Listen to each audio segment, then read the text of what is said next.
Merhaba sevgili anneler. Bugün elmamızı, atıştırmalığımızı yerken güzel bir oyun yaptık Emre ile. Bir tane kış kabağına. Ne Emre? Bu ne? Kış kabağı. Kış kabağına evimizde olan, şöyle göstereyim, saç bandı, kurdele, lastik geçirdik. Şimdi bunları çıkarmaya çalışıyoruz.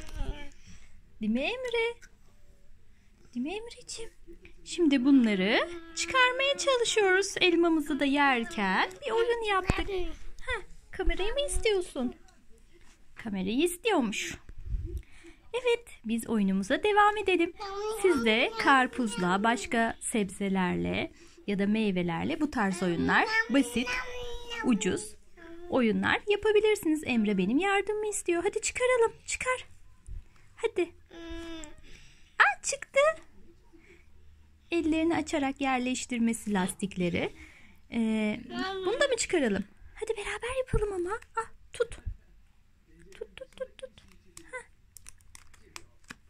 İnce motor gelişimi için güzel bir aktivite. Ne oldu Emre? Çıkaramadık mı? Çek. Çek Emre. Çek. Çek. Evet sevgili anneler. Bu şekilde basit ve ucuz aktiviteler evde hazırlamak çok kolay. Birazdan bu kabak tabii çorba olacak ve yan yemek olacak oynadıktan sonra.